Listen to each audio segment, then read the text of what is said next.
पावसाळा जवळ आला की दोन गोष्टी हमखास डोकं वर काढतात. एक म्हणजे डराव करणारी बेडकं आणि दुसरं म्हणजे मुंबईमध्ये तुंबणारं पाणी. हे का होतं, ह्याच्या मागची कारणं काय आणि ह्यावर आपण काय उपाय करू शकतो हे सविस्तर जाणून घेऊया आजच्या भागात. नमस्कार, मी कुणाल कदम आणि तुम्ही पाहत आहात मावस बंधू.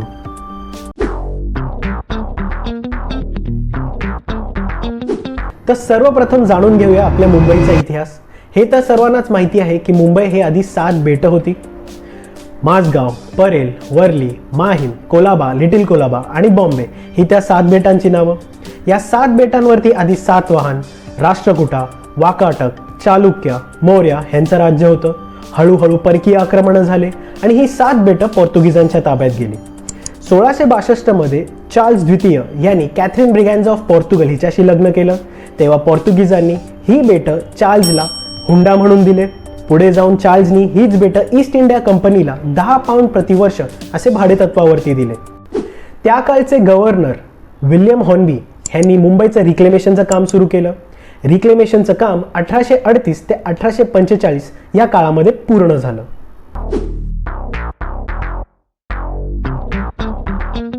तर मित्रांनो, हा होता आपल्या मुंबईचा इतिहास. आता जाणून घेऊया 5 मुख्य कारणं ज्याच्यामुळे मुंबईमध्ये पाणी तुंबतं. पहिलं कारण म्हणजे स्थलाकृती. किनारी शहरामध्ये अनेक सखल भाग आहेत, त्याचबरोबर काही उंच भाग देखील आहेत. शहराचे अनेक भाग हे 7 बेटांमध्ये दावा करण्यात आलेल्या जमिनीवर बांधले गेलेले आहेत, म्हणून तिथे बशी आकाराचे क्षेत्र आहे. याचाच अर्थ पाणी म्हणजे जेव्हा मुसळधार पाऊस पडतो तेव्हा नैसर्गिकरित्या या भागामध्ये वाहून जातो. दुसरं कारण म्हणजे भरती. मुंबईचं स्टॉर्म वॉटर ड्रेनेज सिस्टम हे समुद्रामध्ये रिकामी होतं. भरती ओहोटीच्या वेळी समुद्राची पातळी वाढते. समुद्राचं पाणी ड्रेनेज सिस्टममध्ये जाण्यापासून नाले गेट्सद्वारे अडवले जातात. याचाच अर्थ सिस्टम काही तासांसाठी बंद असतं. सर्वात वाईट म्हणजे मुसळधार पावसासह भरती ओहोटी म्हणजे पाण्याचा निचरा पंप वापरून करावा लागतो. भरती ओहोटी एकदा ओसरली की सिस्टम पुन्हा चालू होतात, पण त्यासाठी काही तास लागू शकतात. तिसरं कारण पाझरणे. जगभरातील अनेक शहरांमध्ये पावसाचं पाणी जमिनीत झिरपतं. मुंबईचं 90% वादळाचं पाणी हे समर्पित नाल्याद्वारे वाहून जातं, त्यामुळे ड्रेनेज सिस्टमवरती अतिरिक्त दबाव येतो. चौथं कारण हवामान. मुंबईचं ड्रेनेज सिस्टम हे समान प्रमाणात पसरलेल्या पावसासाठी बांधले गेलेले आहेत. यंदाच्या काळात मुंबईमध्ये मुसळधार पाऊस, त्यानंतर कोरडा पाऊस, त्यानंतर पुन्हा जोरदार पाऊस. विलक्षण मुसळधार पावसामध्ये वाढीव किंवा अतिरिक्त क्षमता असलेले नाले देखील काम करू शकत नाही. 5वं कारण अतिक्रमण. मुंबईतील मोठ्या नाल्यांवरती मोठ्या प्रमाणात अतिक्रमण झाले आहे, त्यामुळे घनकचरा आणि गाळ साफ करणे हे आव्हानात्मक आहे. अनेक वेळेला पावसाळ्यापूर्वी नाले साफ करून सुद्धा नाले तुंबतात. मुंबईमध्ये अनेक राज्यातून अनेक लोक कामासाठी व्यवसायासाठी येतात, त्यामुळे मुंबई शहराची लोकसंख्या झपाट्याने वाढते. त्याचबरोबर अनधिकृत बांधकाम, मर्यादित मोकळी जागा आणि झोपडपट्ट्याची वाढती संख्या ही सर्व मुख्य कारणं आहेत ज्याच्यामुळे मुंबईमध्ये पाणी तुंबतं.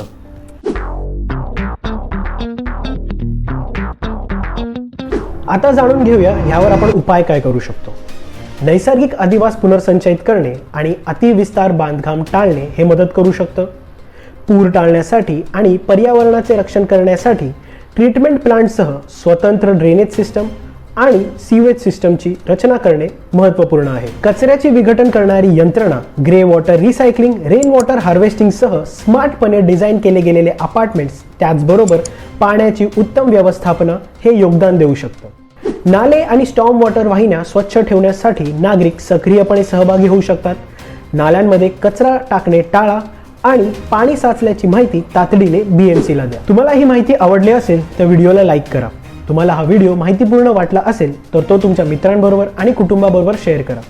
आणि तुम्हाला असेच नवीन विषयांवरती किंवा वेगवेगळ्या विषयांवरती व्हिडिओ बघायचे असतील तर आम्हाला कमेंट सेक्शनमध्ये सांगा आणि मावस बंधू या चॅनलला सबस्क्राईब करा. तोपर्यंत धन्यवाद.